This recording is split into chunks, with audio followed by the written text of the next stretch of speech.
And then take out a piece of paper. Take out, when they tell me I see y'all with a pad, I said take out a pencil and a paper. Wanna know what paper though? Do y'all know what a piece of paper is? Yes. It doesn't have to be large. It can be a pad. It can be a notebook. It can be 8.5 by 11. It can be 4 by 2.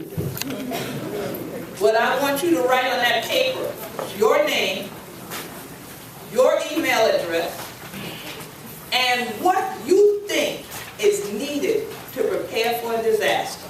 The first thing that comes to your mind that you think is needed to prepare for a disaster, write that on that paper with your name and your email address. That's right, y'all came to school this morning. Y'all work up in the university, we want to get y'all to write something down. See, that's the sound I like hearing. I hear paper tearing now. So that means somebody's sharing. Y'all getting y'all work together. Y'all good? Now, once you have written that, pass it down to your right. Pass all of the papers down to your right, not my right, but your right, to the end of the room. I got any church ushers in here this morning? Raise your hand. You been, oh, y'all don't go to church in Chicago? Y'all just don't usher. Y'all don't take out no money? Okay, the deacon, elder, pastor, none. Oh Lord, I need to pray again now. Because we ain't got none of them in the house, we got a problem. You got some choir members here? All right, okay, let me raise your hand if you're a choir member. All right, thank you, man. Choir member, I'm now pronouncing you an usher. Come on, I'm glad I got one church somebody now. Maybe I should have asked if anybody from the mosque here is an usher at the mosque, and I might have got more help this morning. But now, would you please go down the end of those rows and collect? Everybody should pass down to their right. So if you come on down here for these folks, and down on that end for these folks, and let me have those pieces of paper, please. And don't try to duck and hide and don't pass nothing down. We ain't collecting no money yet, so y'all ain't need to let it pass you by. Everybody should have something that they wrote down. So now what I want to deal with today is a proverb. For many, many years, we grew up knowing proverbs. In the Gullah Geechee Nation, which begins in Jacksonville, North Carolina, and goes southward to Jacksonville, Florida, encompasses all of the sea islands and 30 to 35 miles inland to the mainland, to the St. Johns River, is the Gullah Geechee Nation that I'm the head of state of. The Fusky Island that you just heard about sits in the same county that is my home county, Beaufort County, South Carolina. There's another one right back there. All right. See, that's how I like, see, they're holding them up. See, if that was the envelope and it's been time at church, y'all wouldn't hold them up this high. It's the time of tithing, y'all hand go down like this. But you're holding the papers up, I like that. So, in that county, as you know, and here's another one. Here's another one this end. That's not the right, but it's all right. In that county, many of you have read about us, heard about us, seen us on television, but because of what? A disaster. Disaster, you said? What do you mean by disaster? Was there a natural disaster in there? Natural disasters? What else? Because of, someone said something economic? Tourism. Because of tourism, Yes. right? Economic disaster. And because, which is another disaster, exactly right. And you see the power we have that we just shut stuff down. We notice y'all might can't handle it. So, definitely, tourism is another disaster. And I'm glad you said another, because my sister here said natural disaster. And tourism is an unnatural disaster. But that is contributing to climate change. All right? It is a contributing factor because the more that we are building buildings, especially directly in the waterways, directly into the marsh, directly onto the beach shorelines, we are rapidly increasing the erosion, and the trucks and the asphalt and all of that is contributing to the emissions and the other things that help to burn out the ozone layer. All right? Many of you, because of the tourism ads that was mentioned, what are those tourism tourism ads, thank you ma'am. What are those tourism ads normally showing you? Hilton Head. There you go. That is what I want to mention. That is one of the most known islands in the Gullah Geechee Nation is Hilton Head, which is the precursor to the destruction that happened to Defusky that you just heard about. Because that wasn't enough. Hilton Head had already now pressed out many of the Gullah Geechee families where they completely moved and ended up in Savannah and on the mainland and into Atlanta and New York and other places, and the ones who remained are in pockets and then got divided up into what they call BOAs, so they have like wards almost of them instead of them being a contiguous island community. They now operate in these pockets, which divide and conquer has been a tactic that's been used around the world for eons. But somehow they never saw it coming. Because they were sold a bill of sale that if you become a township, it's going to increase jobs. And people felt like, well, if we have jobs, we have income. Well, we have income, we can pay this tax the government keep putting on. If we can pay the tax, we can keep the land. Not realizing the town was going to be established so that they could then vote in people who are non-Gullah Geechee to now tell you how to live on the island. And they weren't employing you unless you were going to cut the golf course or you were going to clean the toilets in the hotel. And that is still the case today. Each and every gated area on Hilton Head started off with the name of the place and then under it plantation. As you drove in, you would see so-and-so's plantation. To me, that was very clear what they were telling you that this is and how things function once you come through this gate. Because that was not the case before the bridge. Now, once the bridge came to Hilton Head, that still wasn't enough. Because the PGA came. So the PGA came, the PGA brings 30,000 people in a week. Then we need to get them across this island because we don't really want them to have to see all the Gullah Geechees and all that. We just need them to get to the golf course. So they built a cross-island expressway. As a computer scientist and mathematician, I studied engineering. I had to build a bridge. My bridge was the only bridge that did not fail in the class of all the engineers. They tested our bridges to see how much pressure it would take, and mine was the only one that continued to alter its shape as opposed to breaking. Wow. And they had never seen that in all the years they had tested these students' bridges. They kept my bridge too. I wish I had took it home myself. My bridge ended up looking like a boat by the time they had to take the machine off. They said, it's not breaking, stop, just stop. And when they stopped, it now looked like a boat. It never cracked, it never broke. And my people have had to adapt and adjust under the same kind of pressure and weight so that we can still wade in the water. You see? But the key part of that song is God's my trouble to boil. So when we start talking about natural disaster, now this thing that human beings have done that is the unnatural disaster often leads to more of the problems that happen on the land because of what the humans did, not because of what God did. God had trees grow out of that land, not golf courses. God had trees there, not things that we chemically design in laboratories to keep grass green all year long by feeding it with additional chemicals thereafter. That was farmland. Ain't nobody eating no golf balls. But there are acres and acres and acres of this, and then they say, well, because the visitors are coming, we need places to house them. So we now need to build hotels. We now need to build resorts. So now you build them, but where do you build them? Into the shoreline, into the coast. So now you clear cut the trees. You clear cut the trees. You forgot you in a hurricane zone? That's the first word I thought y'all were going to say. We heard y'all whenever there was a hurricane. So when hurricanes come in Charleston, South Carolina, which is one of our major cities in the Gullah Geechee Nation, did have earthquakes. And if you go visit historic downtown Charleston and you see these circles and then these little notches on the end, on the sides of buildings, those are actually bolts that run all the way through those buildings to stabilize those buildings in the event of another earthquake. Preparedness. But prepared, why? Because you have already gone through something before. So it's a reactionary preparedness, not a proactive preparedness. So today, we're here to get you ahead of something happening. You see where I'm coming from? Because when it hits, ain't no time to prepare then. You got to be ready. You see?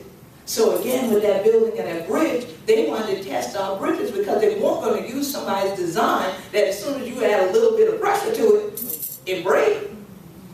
But I know they studied mine. They wanted to know, what did this chick do? Because we need to make bridges like this in the case of a natural disaster. You don't want to be leaving on an evacuation route that has a bridge, and the minute too many cars get on it, the bridge starts coming. Right? You want something that's going to hold. Even if it starts going down, but you can get across. You want to get across. Well, our islands did not have bridges until the 1940s. So when you talk about hurricanes, and we had Gracie Storm, we've had floods, we've had Hugo, we've had David, we've had Floyd, we've had numerous things to deal with since the 1670s when my ancestors were first kidnapped from Gullah that you've been taught to call Africa today, and then brought to live on the sea islands, to work as chattel and cotton, rice, and indigo. And then folks who were enslaving them only prepared for financial income. Didn't prepare for disaster, natural or otherwise. And never thought that their mindset of always wanting to get more, always wanting to have more, would end up contributing to natural disaster. Because humans want too much and don't often live in balance with how God has things. Why do you think it was so important for me to mention there were trees there?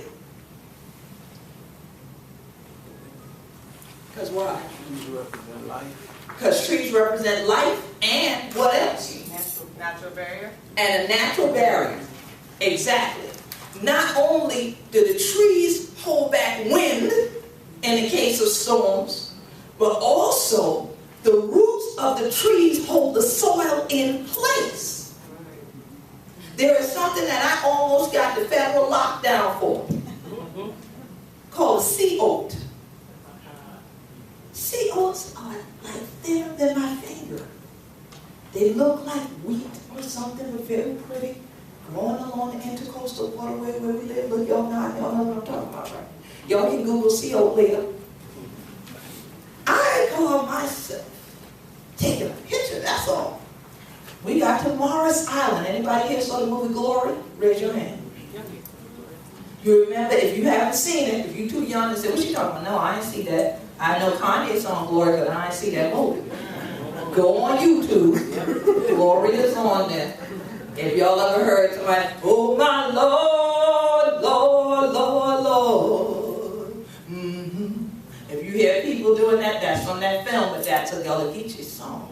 And the brothers who were in it were depicting our ancestors, the 1st South Carolina Volunteer Regiment.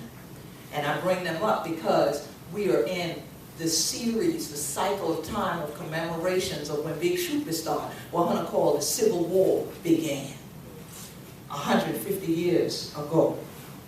And come January 1st, it would be 150 years since the Emancipation Proclamation, which declared freedom for those enslaved in our region, not everywhere. You need to go back and read the Emancipation Proclamation. All right? So that was a war document. It wasn't an end of slavery document. So now, when we talk about going to Morris Island, I mention it because at the end of that film, we saw that battle that took place, that ended it, that bloody, horrible, horrific battle. There was someone wanting to build 160 homes on what is sacred ground because that was a death site. And those of us who were Gullah Geechee joined with people who were descendants of Confederates and collaborated to go and fight against him getting any permits to build on that sacred site. That is a Civil War battlefield. So when we went over, I did the only libation that's ever been done that we know of on Morris Island for our ancestors. And the cover of the paper was what stunned me, because here I'm pouring out the water as I did this morning. We never started ceremony without a libation. Give honor to God, give honor to those who came before you begin anything. And trust me, you'll be blessed by doing so. When we did the libation, I didn't realize on this side of me were the Confederate and Union soldiers in uniform. So here was this picture of this African woman doing an African traditional ceremony and being with these American soldiers from both sides. But we were all standing together because this island meant something to us. Living here meant something to us. And that island is natural. So sea oats were everywhere, sweetgrass was everywhere, trees were everywhere. We have what we call maritime forests. That's what protects and holds that land in place. Even though we're called the low country, because technically, ecologically, we are below sea level. But here God has it. We stay above it. And we stand above it together. Well, at the end of it, we're getting ready to get back on the pontoon, and I go and I stand in the sea oats, and I ask my photographer to go ahead and take this picture for me.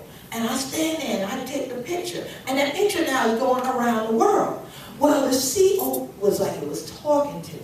So we finished the picture, I snapped just a tiny branch over, and I walk it. And the federal person walked up to me and said, "Queen, we saw it, but we ain't gonna say nothing." I said, "What are you talking about?" "Yeah, we ain't gonna say nothing." I said, "You don't say nothing about what? I can't take pictures? What's your problem?" Right? They're like, "No, the sea oat." I said, "This?" They were like, "Yeah." I said, "What's the problem?" They said, "You know, it's a federal law that you can't take sea oats." I said, "No, I did not know that, but I know ignorance of the law is no defense." So what you gonna do now? They said, "It's you, we ain't saying nothing, we ain't seen nothing." Right? So I said, "Okay." They said, "Don't let nobody else see." Right? So I had on a sundress. I had to pull the old grandmama routine. I turned around, I dropped the seat over, I went on, and I walked by my assistant, and I said, "All right, brother Buchanan, pick this up. Something gonna drop, pick it up." All right. And he bent down, and he picked it up and stuck it in his pocket. We get on the boat, he's like, "What's up? What's this? What you got to carry?" I never seen this before. Get up. And I said, "They just told me it's a federal offense to break one." He's like, "What?" I said, "We'll talk later." And so sure enough, I looked it up, and the reason it is because it's thin as a sea oat's body is. The strength is where you can't see. It's in the root. And that's right, always. So one of the sayings of my organization that I founded, the slogan actually, came to me as a vision. It said, "Hunter must take care of the root for heal the tree." And that has gone around the world and published in books. People have published it as a Gullah proverb. I said, "Oh, excuse me, because you said it was Queen Quest." Okay, but that is the truth. You have to get to the root if you want the fruit to be healed. And so we can't talk about healing our communities, even in the urban environments, with most of you, in but 2 generations migrated up here to Chi-Town. Y'all can show up if you want. Y'all a bunch of South Carolina, Georgia, New Orleans, Mississippi, Alabama black folk. I know that, but y'all gonna believe what you want. That much of y'all came up here and found none. And now I'm gonna ask y'all this. Now y'all already heard. Y'all teethed it. President of your university, y'all got him up here from down there. Who else y'all teethed from week in Chicago history? Don't you answer, because I told you to answer yesterday. Who else played a major part of y'all story here in Chicago? And a hint, y'all already heard a name or something today that'll give you the answer. Well, Abbott. Ah, she just said it. Say it louder, sister in the back. Abbott. Abbott. Who is he? Oh, Chicago Defender. Thank you. The founder of the Chicago Defender, right? And publisher of the Chicago Defender is Gullah Geechee. Look it up. Read my book, Legacy of Igbo Legend, Gullah Roots of African American Culture. We have a section there called The Ones Y'all Know About. I wrote the history about him because many people are Gullah Geechee around the world, and people don't know a Gullah Geechee because they talk to you like this. They ain't gonna talk like this shit because they look me for crack on the teeth like this shit, and you can't understand me talking about.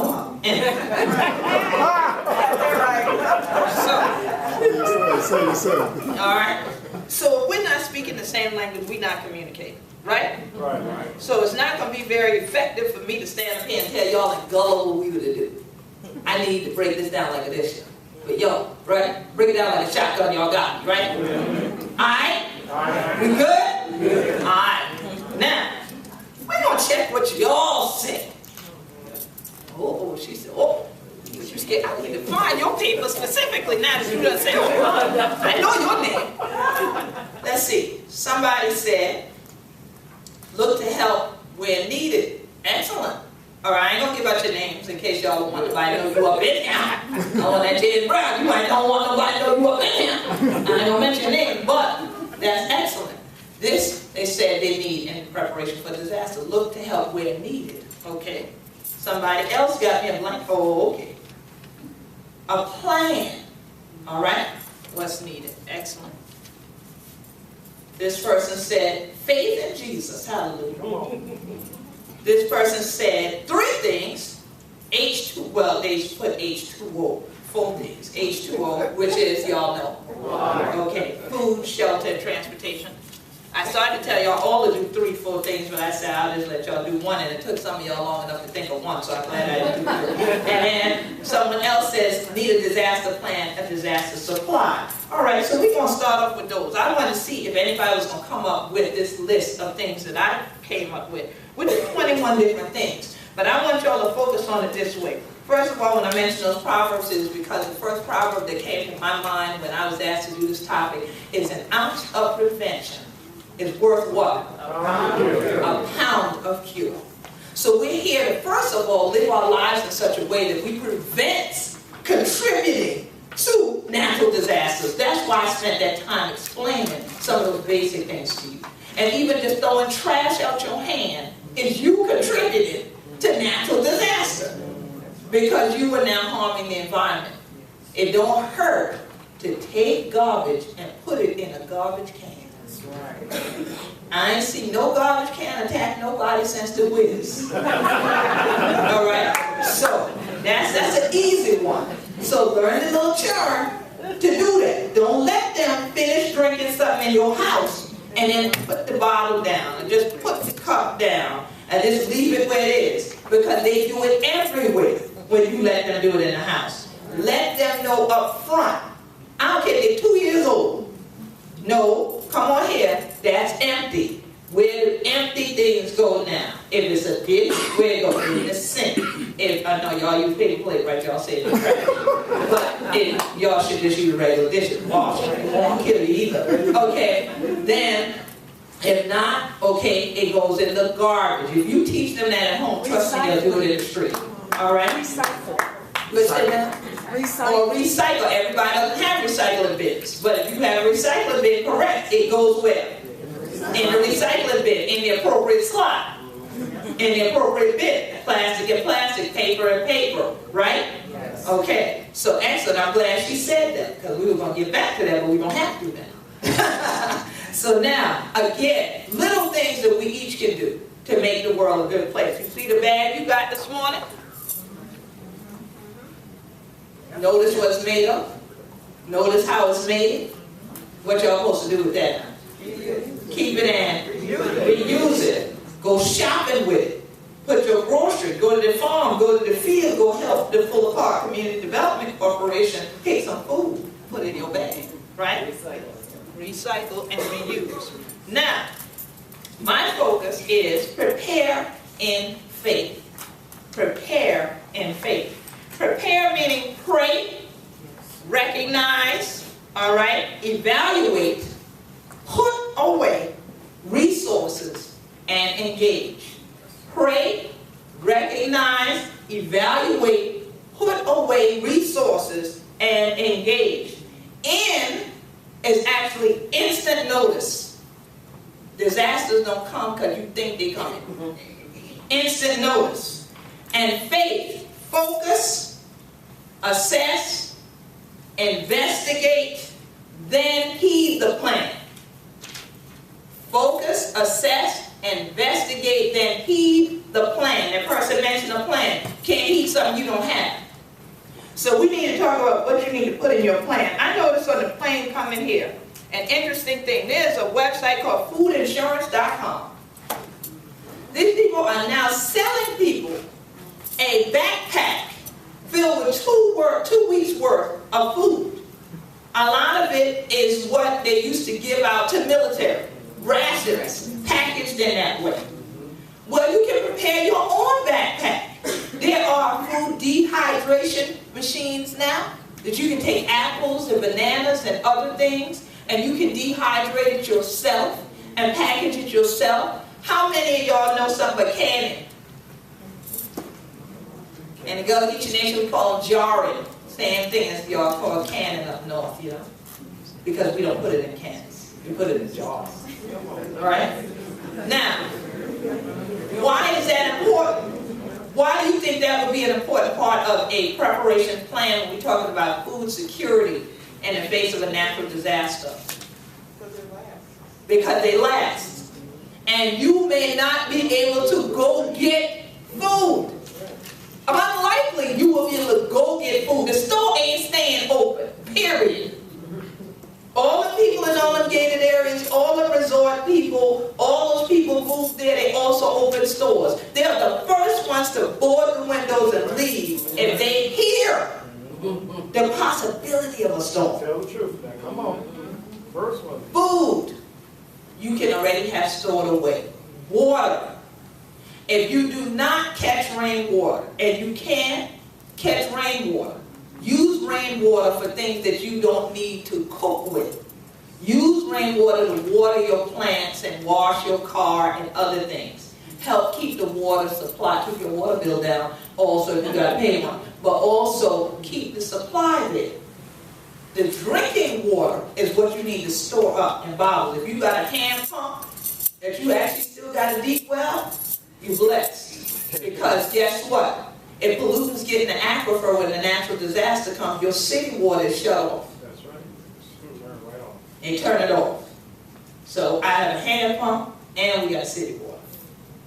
But you also should always prepare to have jugs around, have containers around, again, recycle, reuse, so that you can store away water in that case. Those are 2 primary things that people always think of, right? Food and water. How you gonna see when it get dark? You think the electric company's still going to be functioning if it's a natural disaster? Flashlights and batteries. Flashlights, batteries, what else? Candles. Thank you. Let's get back to old landmark. Candle. How you light a candle? You gotta have matches. So you need matches or a lighter, right? So make sure some of these things are basic. You sitting there and probably, oh yeah, you're right. But do you have that stuff at home? Who has all those things so far we named at home? Not everybody. See? So we need to start making that list, right? Now, what else ain't gonna do you no good? If you got to get out of town, what you need to get out of town? You need fuel, gasoline to put where? In a car. Who car? Hopefully buy. Hopefully you got a car. Or somebody in the family got a vehicle big enough that's functioning beyond Chicagoland. You need a car, a van, a truck, a moped, something that ain't gonna break down soon as you go 20 blocks. You need one that functions. We all got that get by car. Alright? But we need to make sure it functions. And we need to have it full of gas. Brothers, y'all got a bad habit. Drive till it's all down close and the light ain't come on yet. I'm good. Man, it drives women crazy. And then y'all want to take her car and leave his car. Okay, I'll be back. I just go use the car a minute. Right? Because her car got gas in it. Again, preparedness. You do not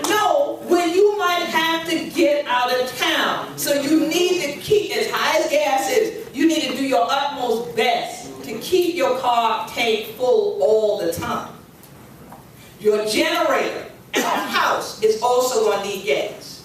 When y'all mention batteries, generator, if you end up having to stay, and you got a generator, you need gas and oil for a generator.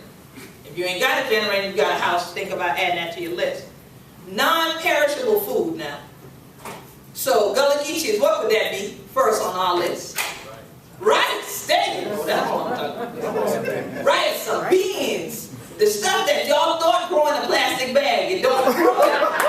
It come in a plastic bag, it don't grow that no. Rice and beans and quinoa and, you know, dried vegetables, them jars, non-perishable food. Don't be enough. I need to run over to Fuller Park right quick and pick something. Dang what we talking about now. Because you're going to have to be able to survive for some days. Dried herbs that you can cook with, natural herbs to put on that food because you didn't want that food to be all bland. Just because it's an emergency don't mean the food ain't got to taste good. Bring some joy up in the house. You got to sit here and pray and stuff and watch the wind and see the rain and watch the trees doing all this now and all that. You still want to have some joy in this thing. Onions, garlic, you know, all that. You know, those stay. Those don't perish quick, so you can have the real onion and garlic. You ain't got to have the powder. All right? All of that. Now, what if you got an electric stove at your house? And you stuck there. We done established the lights is off. What's going to happen with this food you got? You just going to eat it raw now. See, you should put it on the grill. Go ahead. See, I like this. So that means if you got a grill, what else you need? Charcoal. You use sticks. You can, thank you. That's what I want to hear. Ain't nobody got time to run no store and find no charcoal. This could happen in the dead of winter. And they tell you we ain't first got no charcoal this season. People don't use no charcoal now. You can buy some of that wood over there though. That's right. But what if you can't get to the store to buy wood? What you need? You need a saw. You need a saw or an axe. Because what you need to be able to do? Find a tree. Find a tree. Start cutting it down. You see, this stuff got to go on his list. You see this big brother here, I ain't seen him write nothing down yet. But he would be the one that I'd be sending out there to go cut that tree down. And that's again why your health needs to be in good shape. Because if you got to run, if you got to chop, if you got to haul, you can't become a the tree over there, you ain't even get there yet. So you got to be fit, all right? There's a reason for all this. You got to be prepared at all times. Y'all see, I love heels. I wear heels all the time, but trust me, I do have boots. Right. And I ain't just talking with the fancy one with the heels on either. I got crabbing boots. I got hip boots. I got waders. I got all that stuff because if you get flooded, you don't necessarily want to be around there trying to wade in the water in no flip-flops. That's right. There's a time and a place for everything, y'all. It's going a little too far with the flip-flops. Right? And the flip-flops give you heel spurs. That's another health thing. So check on that now. So really, be prepared. So now, you got the car. You got gas. How you got that gas? You was looting? How you got it? Money. Nobody mentioned that. Unless somebody got a list. And guess what kind of money, Brother Michael Howard, you gonna need? Cash. Not no credit card. Not no ATM card. I tried to hold him up yesterday. He told me he could only give me 2 cents. I said, no, brother, don't do me like that. Right? But in the case of an emergency, you got to have cash. Because guess what else doesn't work if the power's out? ATM machine. Guess what don't work when ain't nothing left in it?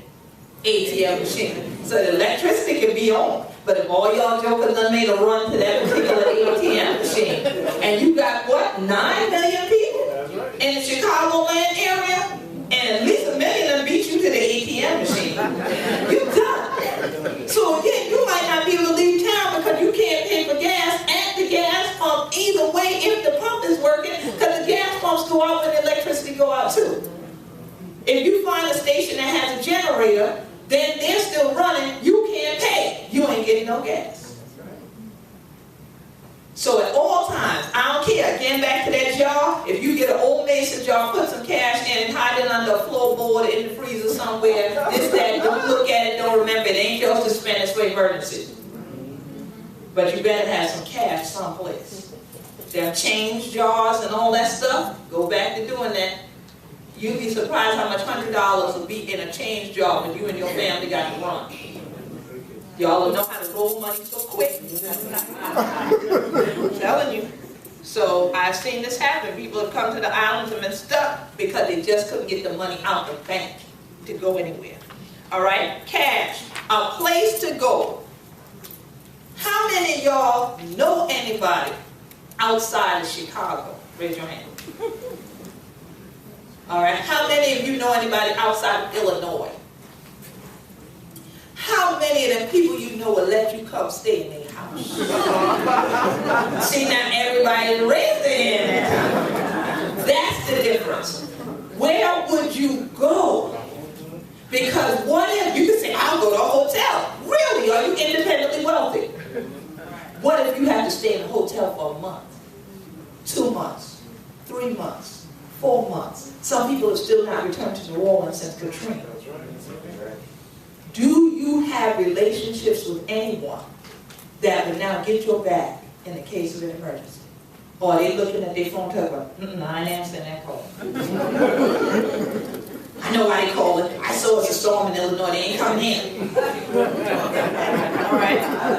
Think about it. Develop your relationships. Maintain them. That is a part of physical fitness as well. Having positive relationships help your mental capacity. The stronger your mind is and your body is, you can withstand a storm. Come on. Yes. All right? Now, maps and directions and the ability to navigate. What did I just say? Maps and directions and the ability to navigate. Did I say GPS? No. I said maps. Because why, Brother Howard? Hey, it's going down. Because it's going down. GPS runs on satellite signals. Satellite signals do not necessarily pick up in the storm. If you have Dish or DirecTV, you have found that out when it rains. Yes.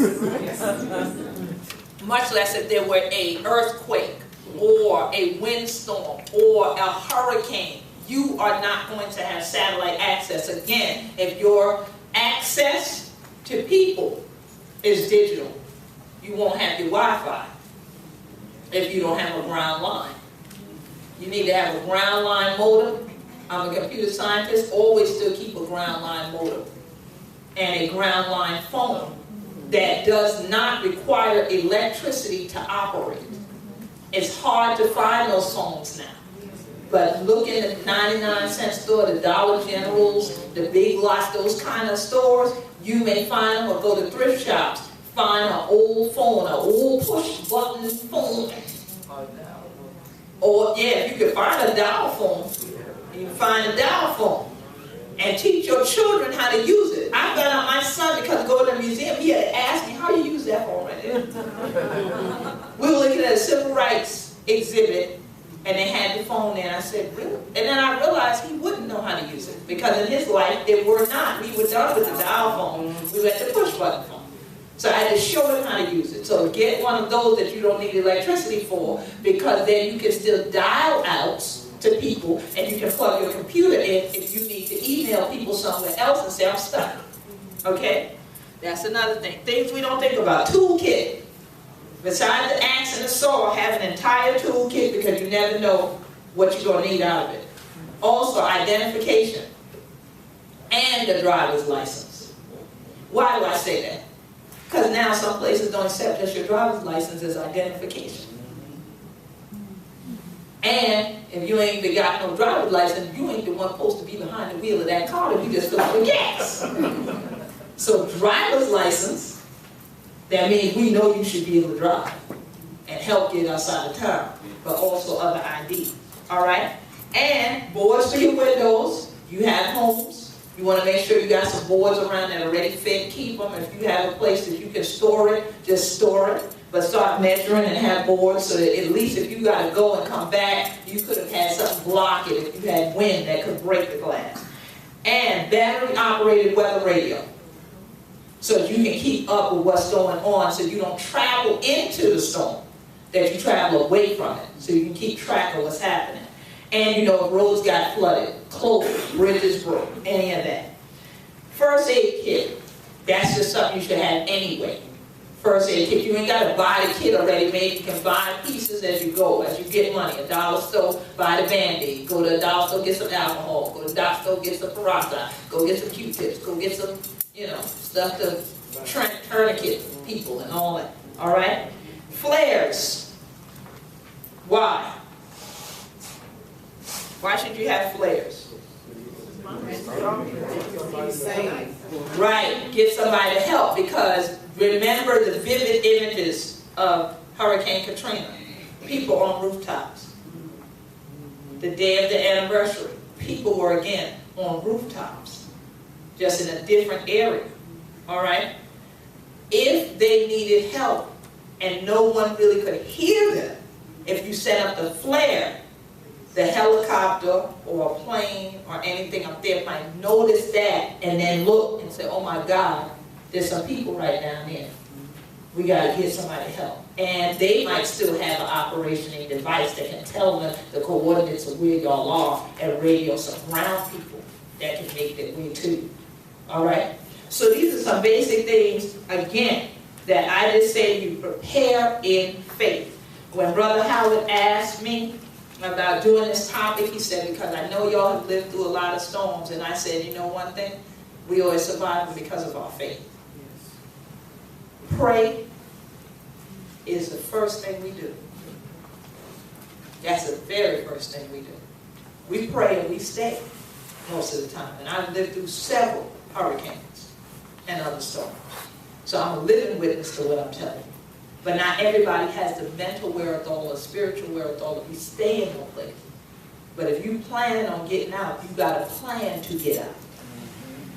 So we've given you the basis of a plan, and y'all better start building some relationships. Y'all better meet some people up in here now and be like, hey, you got some cousins out of town for real? Okay, can I get to know your family? Does something happen? We can go beyond Illinois.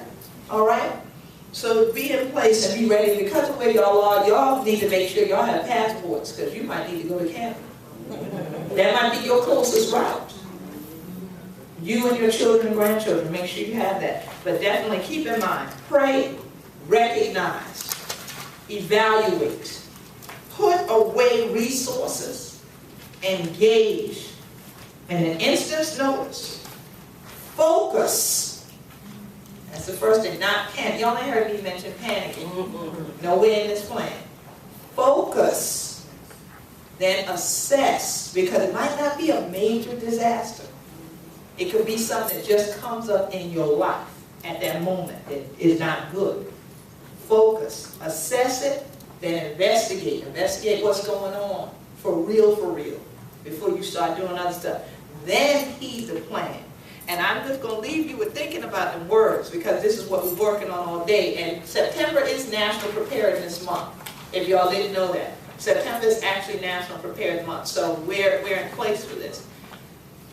Security and disaster, I looked up this morning in the American Dictionary. It said disaster is a sudden event that causes damage or loss of life. It's an event or fact that has unfortunate consequences.